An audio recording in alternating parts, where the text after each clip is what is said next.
afternoon, everyone. Thank you so much for taking the time out and coming onto our training on how to reverse engineer your competitors on Google. I have a good friend of mine, an awesome SEO partner, Jason Hennessy. And I'd also like to thank some of our volunteers. I'm sorry we couldn't get all of your websites on today's training, but we're going to be able to do 2 of our clients. Pay attention for future webinars towards the end, so please stick around. We're also going to be giving away a checklist from today's tips that we're going to give away, so you should be expecting that probably about a half hour after the webinar is over. And then you're going to get an invite to another awesome training that I'm excited about. It's on April 13th, and we'll talk about it further, but that is going to be on conversions and conversion tools, Google Analytics, AdRoll, one of my favorite tools, Infusionsoft. We'll get to talk about that and show you how that works. But first, I wanted to let you guys know again, thank you so much for attending. We're going to have a great training today. Make sure you have your pen and pencil, some of your staff ready with you, and then we'll be able to go ahead and get started. So who's this webinar for? Basically everyone in your law practice that is doing any marketing, from the owner down to your content manager, social media specialist, web developer, anyone that might have access to the website or is doing anything to build up or work on your marketing. You're going to learn a ton of information.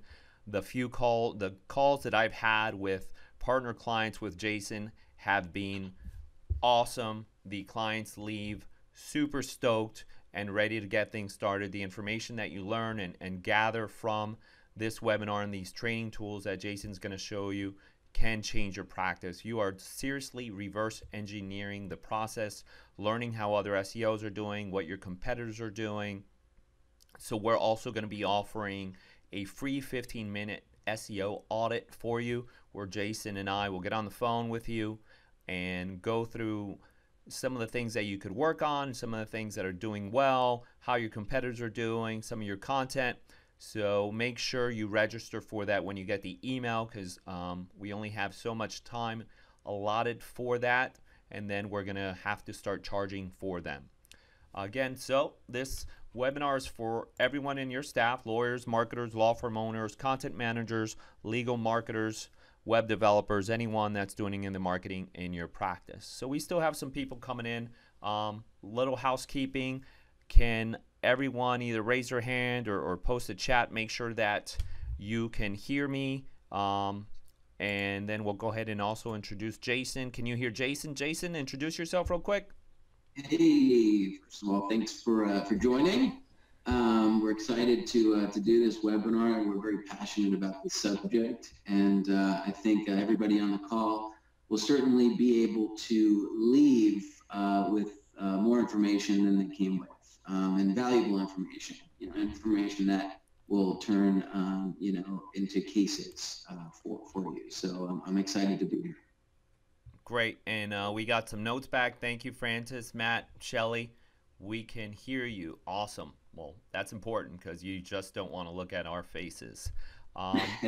Cool. So with that said, we still have some people joining on. It is 3:02. We have a lot to cover, so if you come in late, Jason's asked me to record it and send it out. We'll see how I feel. I know you guys are busy, but I'm going to record it, and then I'm going to most likely put it on the site and send it out through email if it's not too large. But again, man, you guys are going to get a ton of great information.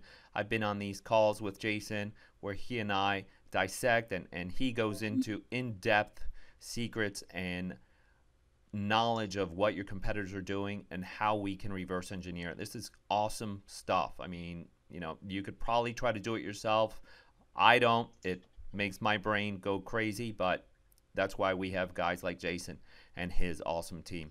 Cool, guys. So I'm going to pass presenter role, and I'm going to let Jason get started because we have 2 people that were volunteered. We had several people that volunteered, but we chose 2. So Francis Jackson, thanks so much for sending over your info. We're going to check your site out and some of your competitors. Sam Gaylord as well, thank you again for volunteering. So with that said, I'm gonna pass presenter to Jason. Let you take over, dude, and Sure. have fun. Great. Enjoy, Yeah. guys. There we go. Show my screen. And if it worked, you should be looking at the Google homepage. See that? Is that right, Yep, Alex? You see that? that's what I Okay. see. Perfect. So before we get started, just a quick background on who I am. So since 2001, I have been studying the Google algorithm. Started as a small business owner and saw the writing on the wall when this Google came around and evolved. I paid a developer to build me a website for my small business back in the day. And it was a beautiful website, but it wasn't attracting any traffic at all. And so, I just wanted to kind of understand what is it going to take to start driving traffic to the website that I built. And so that was in 2001. And since then, I've probably read every single book on the subject. I keep very current with SEO. It evolves, it changes very frequently. In 2009, I built a digital marketing agency with a couple partners. It was called EverSpark Interactive. Still around, doing well. I sold my interest late, at the middle of last year, relocated out to California, and now I'm just kind of doing some private consulting with select clients. It's been a fun journey, and today what I'd like to do is try to compact 15 years of knowledge into a short 30 to 45-minute presentation today. And one thing you will learn about, Alex and myself, is that we are very transparent. SEO used to be a mystery, and it seemed like, it was like this magic that, some people knew what it took to rank on Google. It's not really like that. I mean, SEO is very transparent if you just know what you're looking for. And so that's kind of the goal today, is to kind of show you what we're looking for. So having said that, we're going to kick right into gear here. Alex, if people have questions, how do you want to handle that? I'll alert you if there are any questions, and we'll jump in. I might have questions too, or jump in when I hear something that we talked about. Just to reiterate what you said, SEO's changed so much. I was always shying away from it. I mean, we had a hard time once when we hired one internally. You just got to be very careful. Transparency is important. You get people that know it all, but they don't know how to implement it. So there are things that you want to look out for when hiring SEOs. Again, transparency is huge. You want to be able to see exactly what they're doing, have a plan on what they're going to do. And again, with SEO, just like everything else, there are some proven ways of doing things, but SEO keeps changing. Google changes things, but there are things that are consistent that we want to work on and have that transparency directly with the client. So, I've been on both ends of it, on our end with, as hiring an SEO agency, and on the end where, I know where a lot of our clients have had issues, or they have found SEOs that do enjoy working with. So, pay attention and take some notes down. Jason knows his stuff, and I'll let it go. There you go, Jason. Perfect. And just quickly, SEO, that used to stand for, SEO, same excuses over and over again. Hopefully there's probably a lot of people on this call that have, been burned by SEO practitioners in the past. And so, at the end of this, hopefully if I do my job well enough, you'll at least be able to kind of have a good barometer to be able to tell if you do have an SEO, if they're doing a good job. You'll be able to kind of know what to look for. Like I said, how to keep score. All right, so we're going to kick right into this. There was a lot of people that had sent in their websites to be reviewed. Unfortunately, we can't get to all of them on this 45-minute call. So we picked out 2, and I'm mostly going to be focused on this one right here because it does take a lot to kind of prepare the initial kind of audit. But like Alex said, if you want us to do a 15-minute audit like this of your personal website, we're happy to do so. Maybe shoot your email in the comment section below, and then we can maybe reach out to you and schedule this. It could be more of a one-on-one where you can talk to us, ask us questions, and things like that. All right, so this is it Gaylord Pop? Looks like they are an personal injury law firm out of New Jersey. You can kind of see that all the different practice areas that they've got here. Nice stuff, nice website.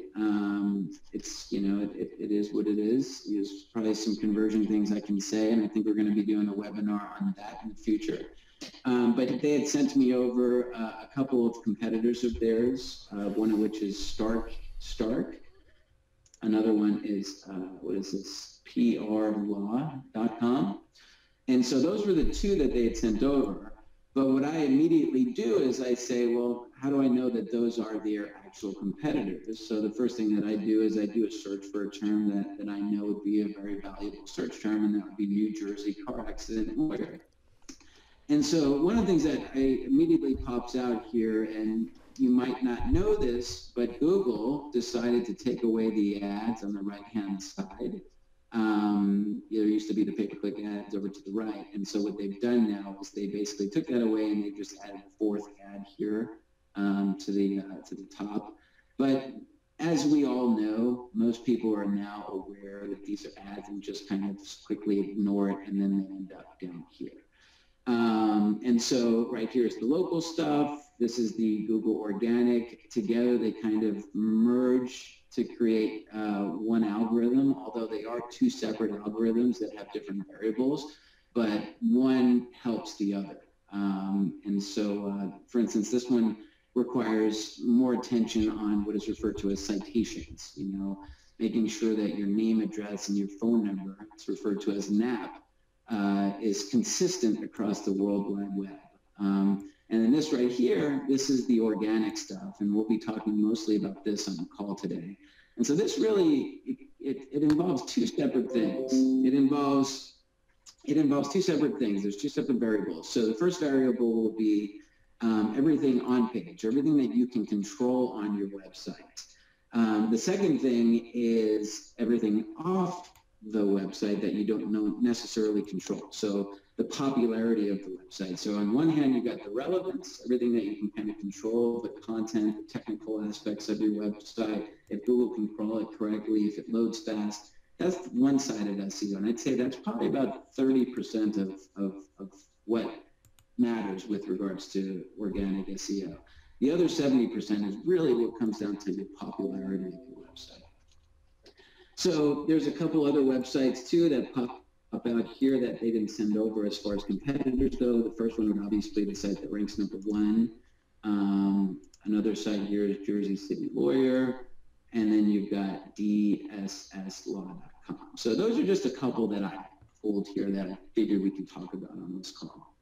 All right, so before I get into the off-page variables, I wanted to pay a little attention to the on-page stuff. So one of the first things that I do when a new prospect or a new client calls me and they want to see how their SEO is doing, the first thing that I look for is I go to a tool, it's called who.is, and I simply just go in there, I put their URL in, and I just look for some variables. The first variable that I look for is when was the site first registered, right? So I can see that gaylordpop.com was first registered in 2009. This is a signal. This is a very important signal. Age is a variable that Google takes very seriously. It's kind of like, your website's kind of like a fine wine. The older it gets, the more valuable it becomes. And so, being that the site dates back to 2009, that's a good thing. The second variable that Google at is they look at the date in which the domain is about to expire. So this right here is sending a signal to Google that is essentially saying that you will not be in business after October 8th, 2017. Right now, Google understands that you're probably going to renew that, but it's still a signal and a variable that's being sent to an algorithm. It's not a person on the other end that's looking at this, it's an algorithm. And so if it looks like your website is about to expire next year, they might take some websites that won't be expiring until 2015 and put it a little bit higher than you, right? So, it's not the strongest variable, but it is a variable. And so I want everybody on this call to pay close attention to that. And so if you do the who.is for your website and you see that your domain name is about to come up for an expiration, go in, spend the $50, spend $100, just upgrade it for another 10 years and just kind of, you can sleep a little bit better on that. So that's the first tool that we like to use. It's just called who.is. When I looked at one of the competitors that they sent over, I can see that they first registered their domain name on December 22nd, 1997. So it's got, a significant amount more age with regards to the domain name. This competitor looks like they're about to expire at the end of this year. And so, that's probably something that they should also be looking at too. So other things that I could look at too, I could look at if I really wanted to, I can look at, where is this domain hosted? And if I find out where it's hosted, there's different tools that you can use to see if that IP address is sharing an IP address with something that it shouldn't necessarily be sharing it with. We were on a call with an attorney, I want to say 2 weeks ago, Alex. Yeah, that was about right.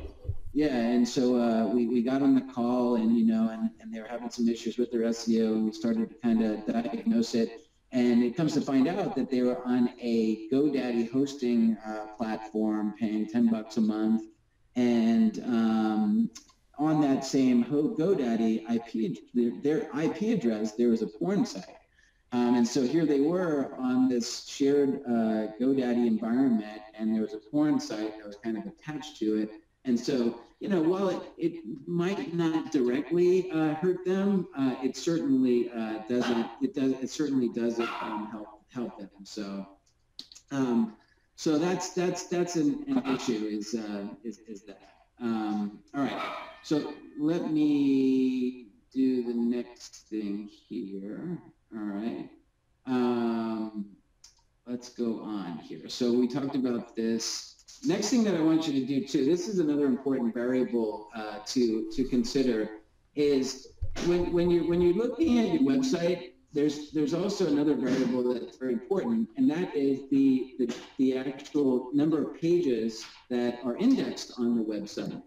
So this is actually an amazing tool. You just use Google to your advantage here, and what you're going to do is you're going to put site : just like this, SITE : gaylordpop.com. And what I can see here is I can see that there's 717 pages that are indexed on this website.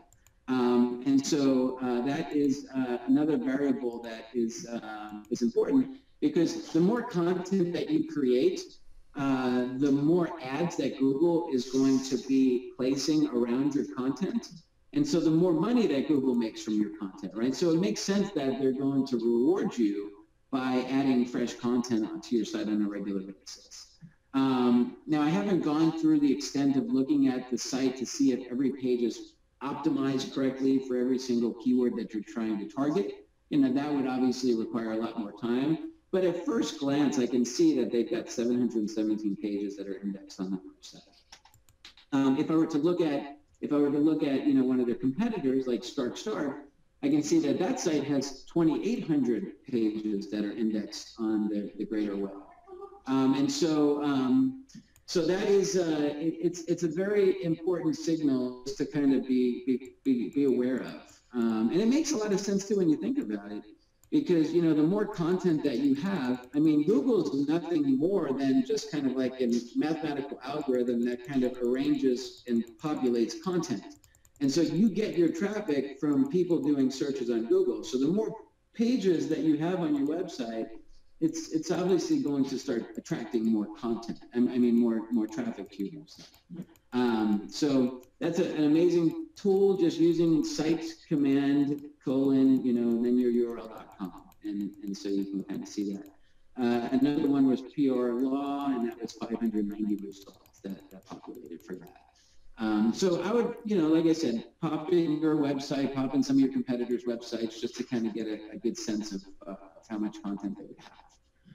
And that's also another thing too, is it's important to make sure that you have a blog, because although you might not be adding landing pages like practice areas every month, at least if you have a blog and you've got a blog strategy, your site is continuing to have new pages that are showing up here. Because every time Google crawls this, they are going to see a number here, and so the number remains 717 for the next 3 months, for the next 6 months. It just goes against you. You want this number to be moving up, each week or each day, and that's important. All right, so let me close out of this.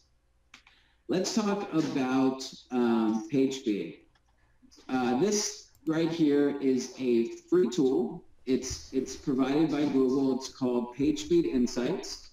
And so it's a very simple tool. You basically just go to Google, type PageSpeed Insights, and then this page will pop up. You're going to simply just put your URL in there, and then you press Analyze. And when you hit that Analyze button, it's going to quickly populate and provide you a score. And so it's going to show you a mobile score, and it's going to show you a desktop score. And so if you are in the red, that is a very bad thing.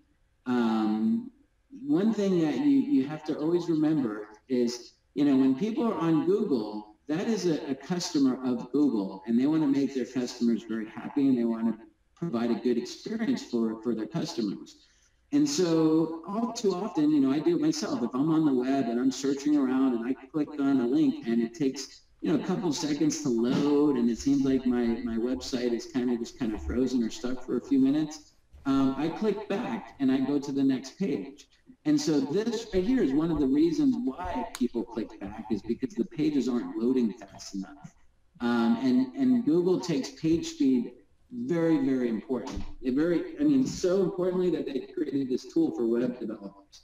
And so here's the cool thing about this tool, is that whether or not you know anything about, all of the recommendations that they're making to tell you exactly what you have to do to increase your page speed, because that's the cool thing about this tool, is that it specifically lays out everything that you can do to better optimize the performance of your website, your pages. But regardless of what this jargon means and what it looks like, if you have a web developer that can go in and fix this stuff, all you have to do to keep score is just go back in after they say they fixed all these issues, quickly click the Analyze button, and it's going to populate the new score in real time. So that's a great way that you can hold your webmaster, your web developer, or your technical team, how you can hold them accountable for this kind of stuff. So very important. I highly recommend that you run this score on your own website, see where you come up, and if it's in the red or yellow, you probably want to pay close attention to that. If you do need help fixing this stuff, this is stuff that we do on a daily basis for our clients, and so we can certainly help you with this if you need be. And you just reach out to either Alex or myself, and we can hop on a call to discuss that. All right, this is one of my favorite tools on the web, and the reason why I say that is because it gives me a bird's eye understanding of how well a digital marketing strategy is performing. I don't have to know anything about the law firm. I don't have to know anything about the history. All I simply do is I go onto this tool. It's called SEMRush. I pop their URL in there. I click search, and it's going to show me a lot of different tools and stuff. All right, so let's just use this one as an example. So gaylordpop.com. When I click on search here, the first thing that I see here that pops out to me is that the value of their website is $1 per month. Okay, so right off the bat, if they've been investing in SEO for the past 10 years and paying, thousands and thousands of dollars to try to, rank well in the search engines, I can tell right off the bat that it's not working. They're doing something wrong.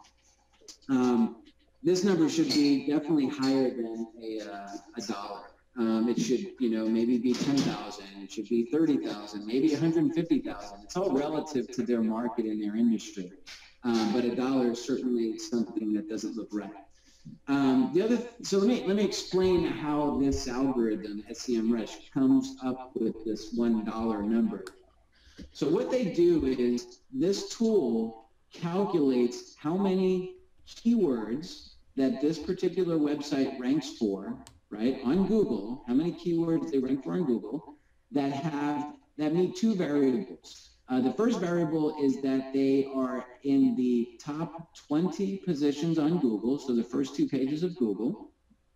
The second variable is that the keyword gets 10 or more searches per month, right? And so with that being said, that immediately eliminates all of the long tail stuff. So this tool is not going to track the questions and phrases that people are typing in that are landing on your website. That's not what this tool is about. That's the stuff you'll find, in the search console or analytics. So this is telling me right here, and I'm just going to use this one as an example. It's showing me that this website ranks for 274 keywords, again, where there's a search volume of more than 10, right? So I can see SSI in New Jersey, or here you go, car accident in Trenton, New Jersey, right? So there is 20 people per month on average that are doing that search, that specific search for that keyword, and they are, I take that back. Okay, so it looks like they adjusted their algorithm. So it's not the top 20, now it's actually the top 100. Right, and so they are ranking on page 9 of Google in position number 91, and this tool is estimating that they're not getting any traffic from that keyword, which makes sense, right? Because they're on page 9. However, Larry Pop or Gaylord, or Tanya Phillips, they're getting more traffic for those keywords, and so it's trying to populate how much traffic and how valuable this keyword is. And so it's a great tool. And so here's the other cool thing about this is that if I really wanted to, I can actually export this list here. And so when I export this list here, it's amazing because I can actually use this to try to develop a content strategy based on, some of the keywords that they're targeting, right? So I got a good understanding now, what are some of the keywords that they're targeting that maybe my website doesn't have, right? And obviously it requires a little bit more sophistication than just downloading it and just kind of looking at it. But, it's just a great way that you can quickly kind of export, their content strategy. And so when I start to look at some of the other competitors, right? So Gaylord is at $1. If I look at, like, for instance, Stark and Stark, I can see that, let's see here, click out of this. Stark and Stark has a value of $56,881 per month, right? So it's significantly higher than, than the website that we were looking at. So they're obviously doing something right. They rank for 5,716 pages on Google. I mean, not pages, keywords, 5,716 keywords.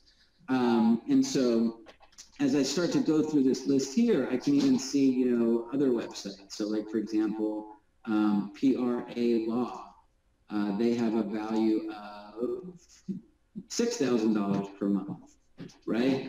So that is, again, a lot higher than $1. I can see what are some of the keywords that they rank for. So New Jersey birth injury lawyer, they rank number 1. They rank for 1,449 keywords as compared to, the 200. And so that's why I say it's very important, because it's a good barometer to see if your SEO is doing a decent job with your website. One of the sites that really just kind of kills it is forthepeople.com. He's big in multiple markets, and it just blows me away when I look at his SEMRush value. And as you can see, it's $2 million per month, right? He ranks for 34,000 keywords. Granted, he's probably in about 15 markets, but this is a guy that truly understands the power of online marketing and SEO. He's just mastered it, and he's kind of set the barometer for what you should be doing with regards to marketing. And the reason why I bring For the People up is because I'm going to share a little bit more about that website here in just a few moments.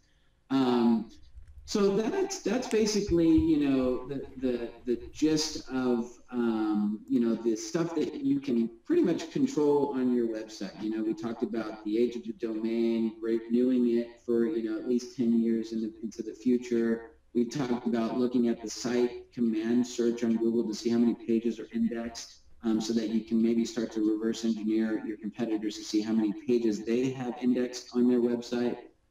We talked about the page speed. That's also very important. You know the tools called PageSpeed Insights, and so if you have a slow, poorly optimized website, that's something that you should be paying close attention to and fixing. And then this is just a great tool, like I said, SEMRush, so that you can quickly just get a glance of how well your site is actually performing as compared to your competitors. Simply pop it in and look at two things. Look at the search traffic price right here, and look at how many keywords your website is ranking for as compared to your competitors. All right, so let me start to close out of some of these tabs here for a second, just so that I got a little bit more room. Jason, quick Yes, interruption. sir. Are you also going to show them the kind of, I guess it's in here, the kind of links that their competitors are getting and what they could be doing? Perfect. That's the next part here, yeah.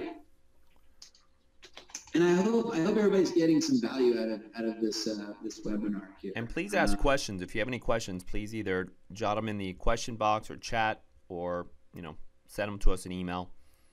Absolutely. Let me, before I get into the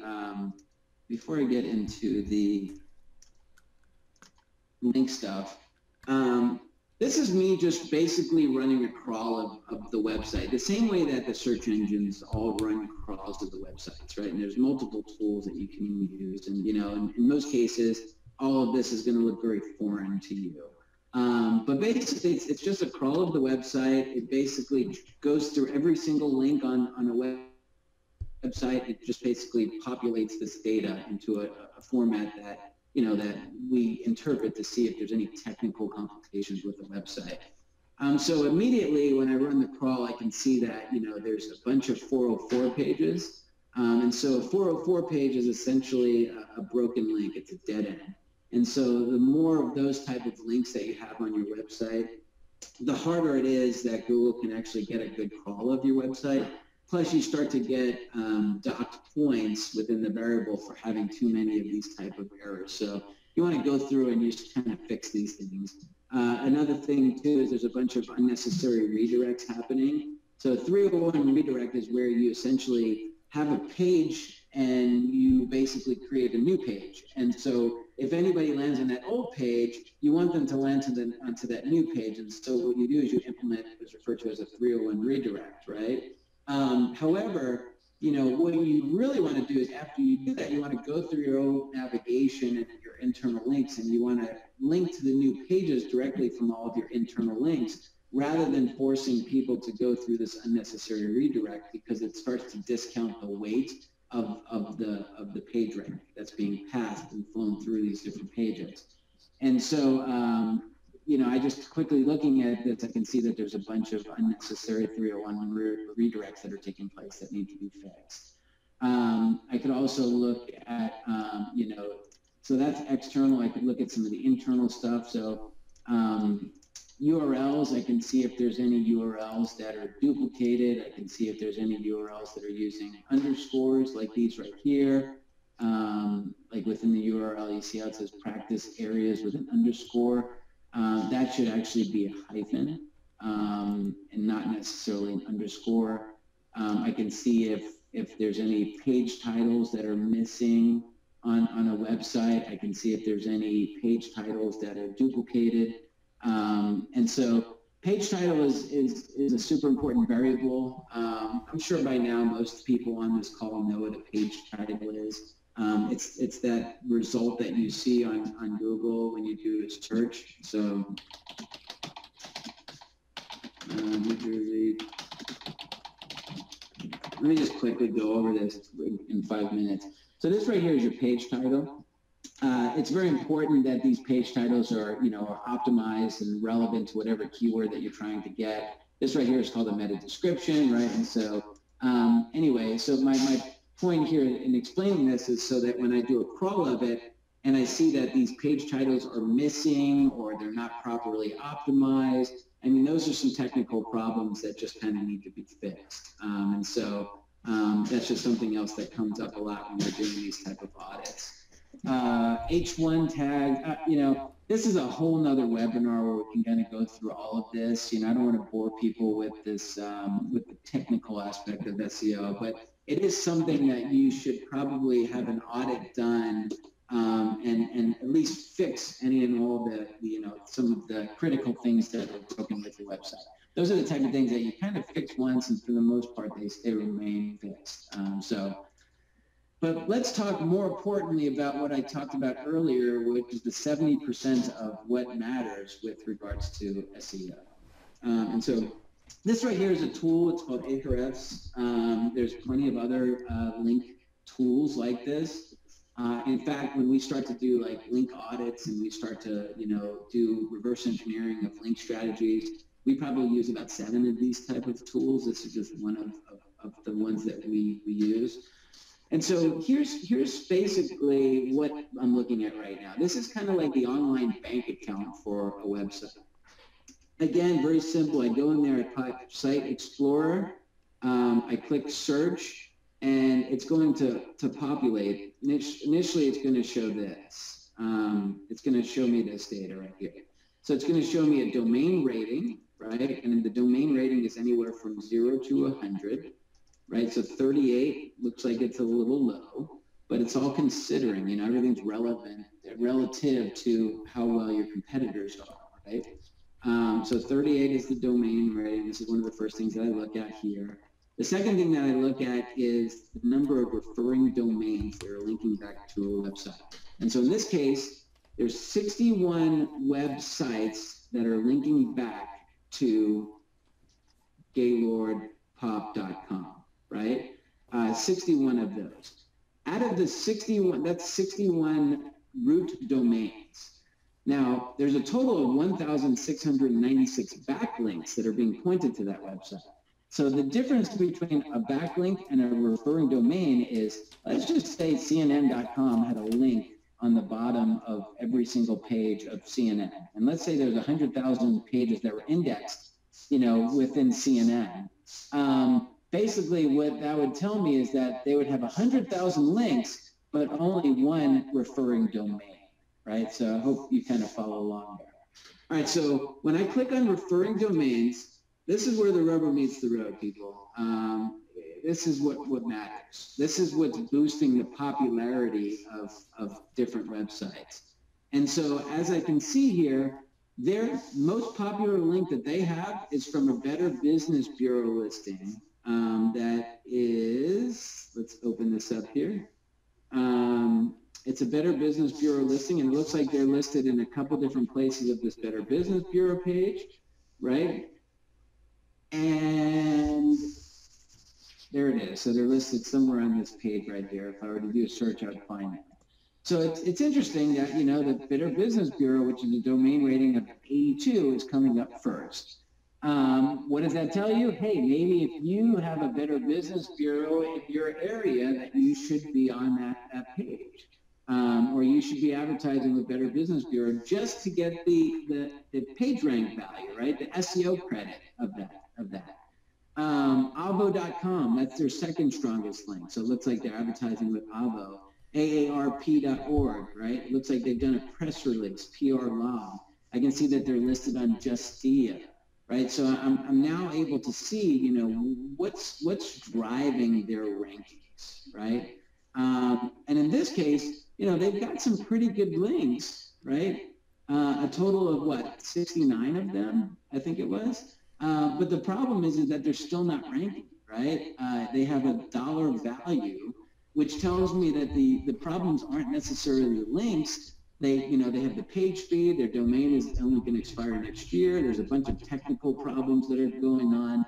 So, you know, in this case, I wouldn't say it's the links, you know, it's probably more of the technical stuff that's hurting them. However, you know, I will say that, you know, when I start to look at some of their competitors' links, they do have, you know, a considerably more amount of links than what Gaylord Pop has. So when I look at Stark, I can, again, just click on the dashboard here, and I see that they have, all right, so 131,000 links, right? It looks way more than it really should, but that doesn't really impress me, you know? This is the number that I'm looking at here. So they have 529 referring domains. This is the number that's more important. And as I go through this list here, you know, I can see here, okay, so they've got a link from Constant Contact. They were featured on Forbes.com. Let me see this link. All right, so Stark. Here you go. So if I click on this, go to the site. There it is. He's a shareholder in the securities practice group, the law firm of Stark & Stark, right? So that link is gold right there. It's coming from Forbes.com, which is a domain rating of 80, right? So that one link alone, you know, carries probably more weight than, you know, most of the other links from Gaylord, you know, Pop.com. I can go down the list here. I can see that they're on FindLaw, they're on Patch, right? So you see what I'm doing right now is I'm basically reverse engineering the link strategy of the competitor. You know, and if I start to do this over and over again, here's another one, pralaw.com. I'm reverse engineering the link strategy of this one. I'm reverse engineering the link strategy of this one right here. This is the site that was ranking #1 for New Jersey car accident lawyer. And so here, what's interesting is this guy has a link from YouTube, which is his most valuable link, right? It's a domain rating of 95. YouTube is owned by Google, right? So of course it's going to be a very valuable, right? And so when I click on this page right here, there it is, right? They've got a link right within their description, right? So what does that tell me? You know, it tells me that, you know, I need to go back to my YouTube channel and make sure that, you know, my videos have links pointing back to my website. Now, don't get me wrong. There is a difference here between do follow links and no follow links. And I don't want to get like uber technical with you guys here. And so the difference between a no follow link and a do follow link is that one passes PageRank. So the do follow links actually pass PageRank. The no follow links do not pass PageRank. However, they do pass a trust signal to Google. And so no follow links are, in my opinion, equally as important as do follow links. And so even though that this YouTube link is no follow and it's not passing PageRank, it still is passing a trust signal to Google, and it's important to have. And so I can go through this list even further and further. And so what then I do here is our team, we then create spreadsheets that look like this, where we basically compare the link strategies all lined up like this. So I can see here, GaylordPop.com is highlighted in yellow, and I can see where do we have links that we don't, our competitors, you know, I guess where are we lacking the links that our competitors have, right? So YouTube, 2 out of the, you know, whatever it is, I think I did 6 or 7 competitors, 2 out of the 7 have links from YouTube. One has a link from WordPress.org, right? I'd further investigate that. How did they get? One has an account set up with Flickr.com. Okay, that's a good link opportunity. One has an account set up with Reddit.com. Okay, great. That's another good link, right? And so I can go through this list here and I can see, all right, Avo. Okay, I got that link. I can check that box. FindLaw. Okay, I got that link. I can check that box. What's Patch.com? How come I don't have a link from that? How come I'm not listed on the yellow pages, right? And I just kind of go through this list here and just start to compare my link strategy with my competitors. And so that's just looking at the local competitors.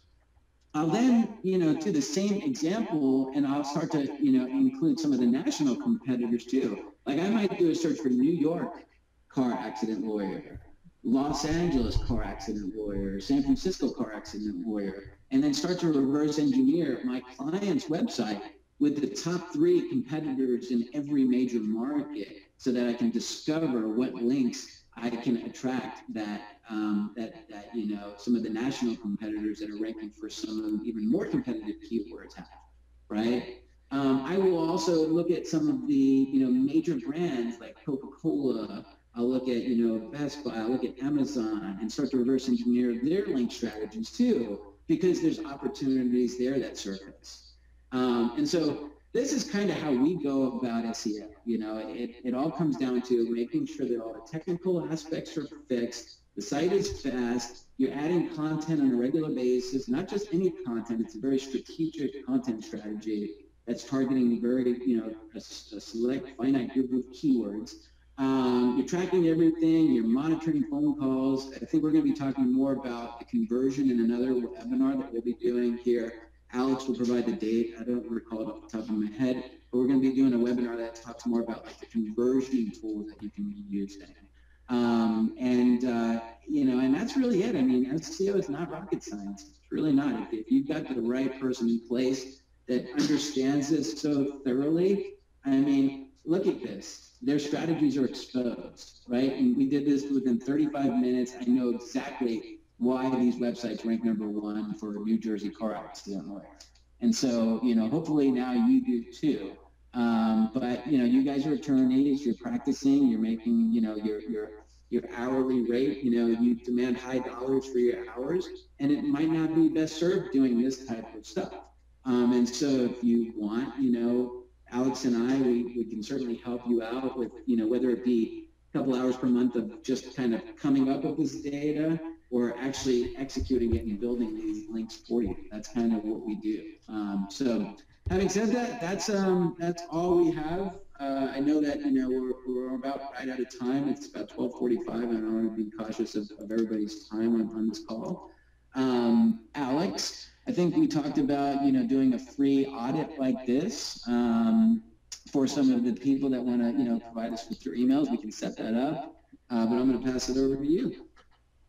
Cool. Thank you so much, Jason. That was all great information. I think one of the things that we have to consider and really think about is when you're hiring a firm that's going to do some marketing and SEO, I reiterate again, it's important that they're transparent. But what it shows about the links is not every client is going to be the same. So it's difficult to package an SEO and content strategy because it's going to be different from your competitors. So when you're buying packages out there, it might be that the firm wants to be able to, package and sell products and make it easy for everyone involved. But if you really want to be able to dig deep and actually compete with some of your competitors, it may take more than what's in a package. So we always recommend, doing a full SEO audit, looking at this, looking at any errors, and then strategizing after we know where the website is, what the current health of the site is, where their competitors are, and then Jason and Yvette work on any strategy from there.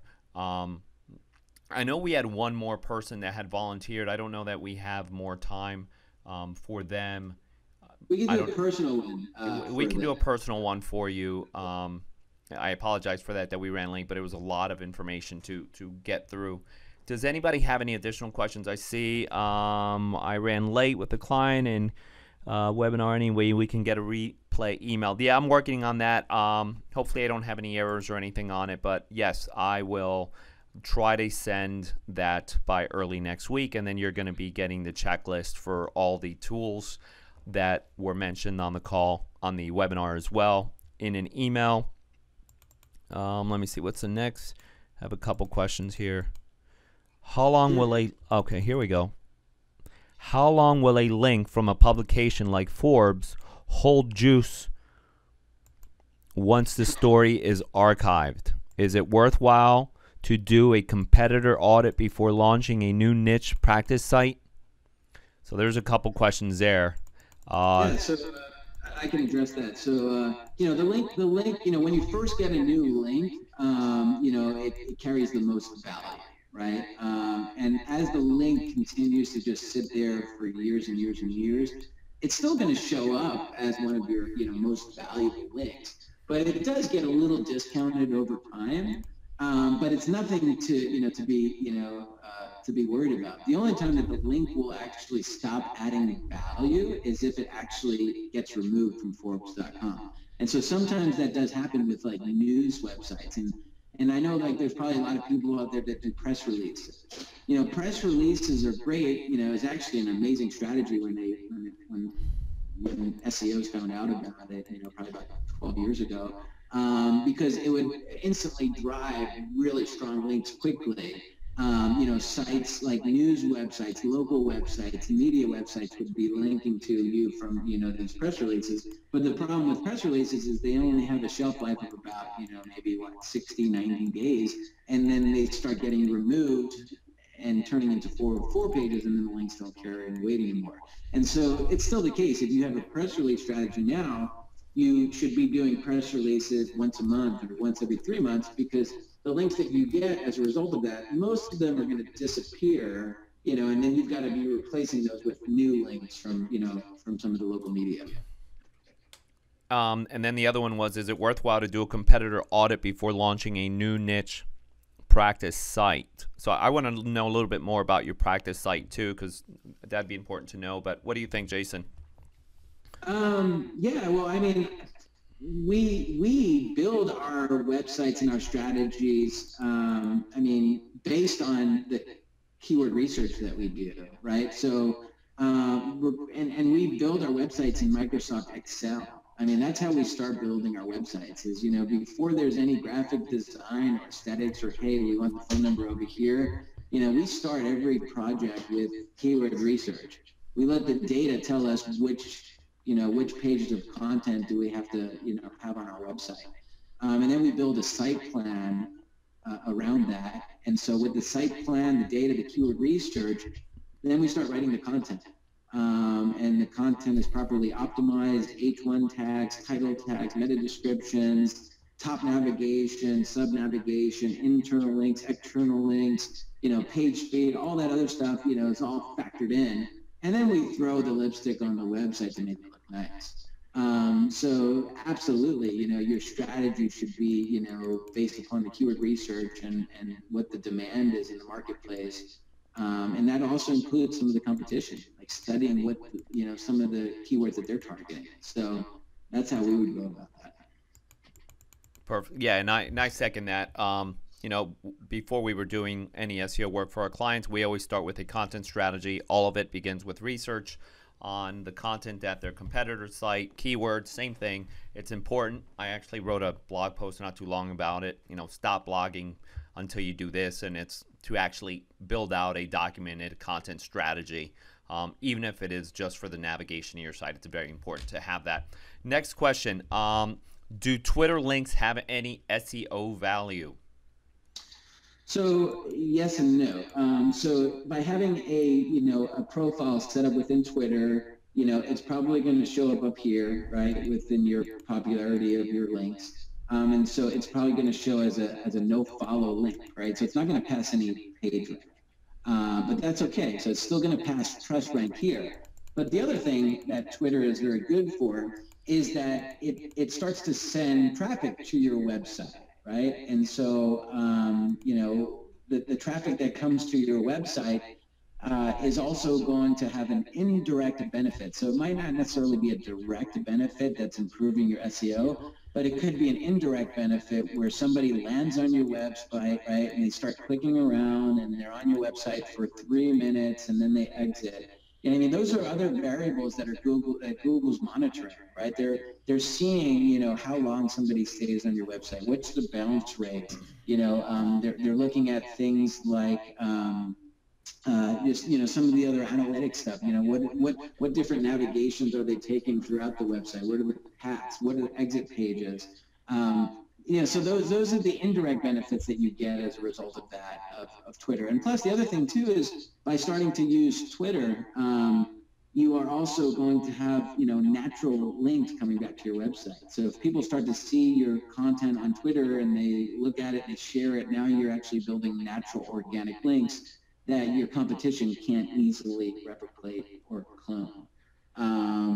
And so that's a whole nother discussion too, is the social media, Alex. You know, I know that's something we probably Yeah, that's a big one. do a whole webinar on too, because people often ask us, hey, do you guys do social media?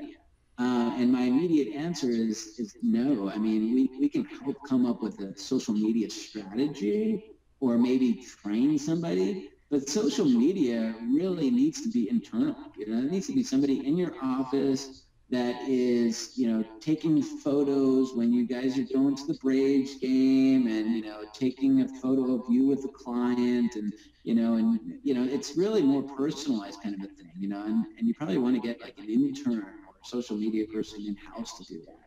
And so we're the first person, you know, there's probably a lot of other digital marketing agencies that will take your money and put a social media strategy in place. But, you know, if you want it to be a real social media strategy, I'd highly advise, you know, bringing that in-house. Yeah, I agree. So, It's also very time consuming because the influencer marketing with social media is integral. I mean, you can't, you know, as a service, we will syndicate our clients' content on social media, but it's not really doing a lot. It's not driving any links.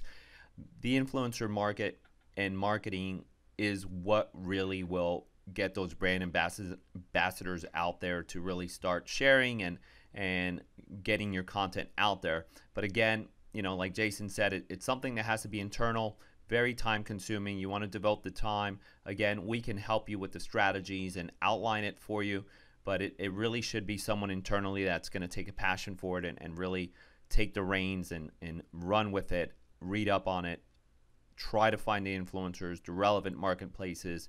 Facebook ads is great. So that would be the route that we would recommend that you go. We had another question. What is the name of the company that bulks the websites? So many differences, like Lawyer Marketing charge upwards of $25,000, which is excessive in my opinion. what is the name of the website that does what? That bulks the websites together? That bulks the websites. He might be talking about that SEMRush. Is that the tool that he was talking about? That you can start to see the comparison. So this is the tool right here, SEMRush. You know, to show the value of a website. So you know, when you say that, you know, some of these other competitors are charging $25,000 to build a website, you know, I'm not shocked by that. I do think that's, you know, very excessive. You know, you can probably have a really nice site design, depending on how big you are, anywhere from like, I don't know, 8 to 20,000, you know, just depending on how complex it is. But it just depends. We have another question. Is PageRank impacted by the URL versus the, okay, so domain, so .com, is PageRank impacted by the URL .com versus a .attorney? So there's a big talk about the new attorney domains. Sure. You know, and so I speak at a lot of those conferences. The domain, it's a whole industry. It's the domain industry, right? And I speak at a lot of those conferences. In fact, I've traveled to Scotland and I've traveled to London, and you know, and Spain, and spoke at those types of conferences. And so, you know, at the end of the day, you know, just do a search, right? New Jersey car accident lawyer. What's ranking, right? .com. .com, right? .com. So I mean, you know, that right there is the information that I need to determine what website I should have. I think the .attorneys and the .cars and the you know, Coca-Cola and all the other ones that are coming out are cute. And maybe you can kind of buy them, you know, because maybe in the future Google might start to populate that stuff. But I wouldn't build your business or brand around that today. Certainly not. I think that is it's a marketing tactic. You know, you've got these companies that, you know, are just basically making profit on selling these domains, but Google's not, you know, taking them seriously yet. In the future, they might, but today, you know, I don't think you should be building a business around that. But as far as PageRank is concerned, now the PageRank is basically comes as a result of the backlinks that are being pointed back to you. So like if CNN.com links back to your website and it starts to bleed the PageRank from CNN to your website, you know, that's what starts to populate the PageRank of your website. But, you know, PageRank is one of the things actually about a month ago, Google took away the transparency of PageRank. So you can't even see PageRank anymore if you wanted to. And so, you know, now it's just, you know, they want people to shy away from, you know, talking about PageRank. Although it is a very important signal, it's just that they took the transparency away. Perfect. Any other questions? I think we're good. Several people sent over some information for us to look at their sites. Oh, thank you for a great webinar. Awesome, man. I'm glad you liked it. That's I love the feedback. Great info. Yeah. Thanks, Joe, Matt. Appreciate it. Give them props, man. We like that. That feeds us. Pop it up. Tell us how good we did. Thank you, Jason. Again, so the webinar for conversions is going to be on April 13th. I will probably be sending out the link for registering on Friday. I'm setting up that whole funnel currently, but that's exciting stuff. I might extend it, so that might be a long one because I love to dig deep in Infusionsoft. So if we go in a little longer, we might have to schedule a second part for it. But conversions is going to be great. There's always good information. Jason's taught us a lot with that, so I look forward to that. I hope you can all make it. If not, we'll try to go ahead and get that recorded as well. So thank you again, and I hope we answered all your questions. Jason, thank you so much. What was the first tool you used to check for the tags? From Gene. I think we're sending out a checklist, but do you know what that was? For the title tags? Check for the tags. So we use, well, let's just go over them real fast. Who.is is the first tool that we talked about. The second tool was site command on Google, right? You know, site command, SITE, like that. That might be the one that he's referring to. There's SEMRush. We talked about that one. We talked about Google PageSpeed Insights for the popularity of the speed. We talked about Ahrefs, Ahrefs, which is right here. This is the link analysis tool. And the one that he might be talking about right here, this is called Screaming Frog SEO Spider. But it's there's probably a ton of different tools that you can use for crawling. Perfect. Awesome, guys. Well, thank you again. Hope you found it informative. Stay in touch. Thanks again, man, for registering for the webinar. You know, that means a lot. We had a good group. We had a lot of people sign up, and we expect to do a lot more of these, right, Jason? Actually, we're doing a video after this for some questions we get on web development and SEO differences. So that's a big one you want to check out on the website when we're done with it. But yeah, we're here to answer any questions. You guys need any help with anything, reach out to us. You can go to alex@wedowebcontent.com, jason@jasonhennessy.com, or jason@wedowebcontent.com. But we're here to help. Thank you again. Have an awesome afternoon. We will see you in a couple weeks. Thank you, guys. Appreciate it.